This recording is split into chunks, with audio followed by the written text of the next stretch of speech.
લક્ષ્ય ન્યૂઝ, એક નજર, એક લક્ષ્ય. સૌરાષ્ટ્ર કાઠિયાવાડ ખાતે બહોળી સંખ્યામાં વસવાટ કરતા ગદ્દાઈ મુસ્લિમ સમાજ દ્વારા વટવો ચઢાવવાની પરંપરા આજે પણ જીવંત જણાય છે.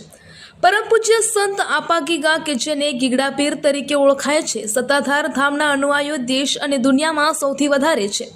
હડમતિયા રામદેવ પીર મંદિરના મહંત કાળુ બાપુના શિષ્ય શ્રી લઘુ મહંત સંજય બાપુ 7000 ભાવિક ભક્તો અષાઢી બીજનો વટવો ચઢાવવા આવેલ હતા. સત્તાધાર ખાતે દશકાઓથી અષાઢી બીજ નિમિત્તે મેળાનું આયોજન થાય છે.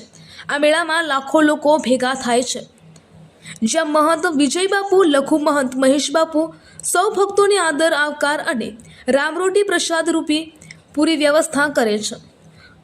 સંતની જગ્યા એટલે કે સત્તાધાર ધામ. અંદાજિત 200 વર્ષ પહેલા અંબાજળના કાંઠે પરમ પૂજ્ય સંત શ્રી આપાગીગા પોતાની ગાયો લઈને ચરાવવા માટે આવેલ અને પોતાના ગુરુના જણાવ્યા અનુસાર સત્તાધારની સ્થાપના કરી હતી. કહેવાય છે કે સત્તાધાર ધામ ખાતે ગદ્દાઈ મુસ્લિમ સમાજના અનુયાયીઓ ખાસ હાજરી આપીને અષાઢી બીજ નિમિત્તે વાટવો નિશાન ધજાને ફરકાવે છે. આજે પણ દરેક ધર્મ અને દરેક સમાજના લાખો લોકો આ પવિત્ર ધાર્મિક જગ્યા ખાતે આવે છે. રિપોર્ટર ટીનુભાઈ લલિયા. સબીર લલોક. આજે અમે ગદ્દાઈ સમાજ અષાઢી બીજ નિમિત્તે સત્તાધાર અમારા સમાજ દ્વારા સમસ્ત સમાજ અહીં આવે છે અને અમારા સમાજ દ્વારા વાવટાને હાથ અડાડવા આવે છે. ત્યારબાદ નિશાન ચડે છે અને દર વર્ષે વર્ષોની પરંપરાગત અમારો સમાજ અહીંયા દર વર્ષે અષાઢી બીજના નિમિત્તે અહીંયા હાજર થાય છે અને આપાગીગાની સમાધિ ઉપર જે નિશાન ચડાવે છે એ ગદ્દાઈ સમાજ દ્વારા ચડાવવામાં આવે છે. તમારા સમાજ દ્વારા કેમ, શા માટે? અમારા સમાજ દ્વારા આપાગીગાનો અહીંયા અમારા સમાજમાં બનેલ સંવતનું પવિત્ર દિવસ એટલે અષાઢી બીજનો મહાપર્વ ઉજવાય છે અમારા સત્તાધાર ગામ. અને અમે આમ જનજાગરણ,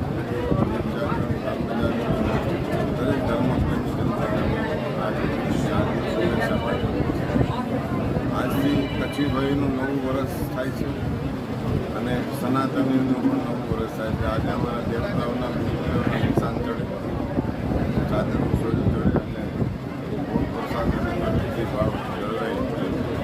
આપના જીવનમાં ખૂબ અષાઢ જેવું પર્વ પ્રેમ રહે પ્રાર્થના જળ તાલુકો ધારી. આજરોજ અષાઢી બીજના દિવસે સત્તાધાર મુકામે અમારા ગદ્દાઈ સમાજ જનરલી મેજોરિટી સત્તાધાર મુકામે આવે છે અને 8-8:30 વાગે નિશાન ચડાવવાનું હોય છે. એમાં અમારા સમાજ તરફથી આ આપાગીગાના ધામમાં નિશાન ચડાવવામાં આવ્યું. નિશાન ચડાવ્યા બાદ બાપુ મહંત શ્રી વિજય બાપુ વારે મુલાકાત કરી અને અમારા સમાજ તરફથી કપડાં, નિશાન અને જે કાંઈ ભેટ આપવાની હતી તે ભેટ પણ આપવામાં આવેલ છે. અષાઢી બીજના દિવસે અહીંયા અચૂક વરસાદ થાય છે. હા, આજે પણ આપણા ધામમાં વરસાદ સારો એવો શરૂ થયો અને બીજનું માતમ પણ જાળવવામાં આવ્યું. એવો વરસાદ પડ્યો છે અને હજી વરસાદ થશે એવું ચાલુ છે, દેખાય છે.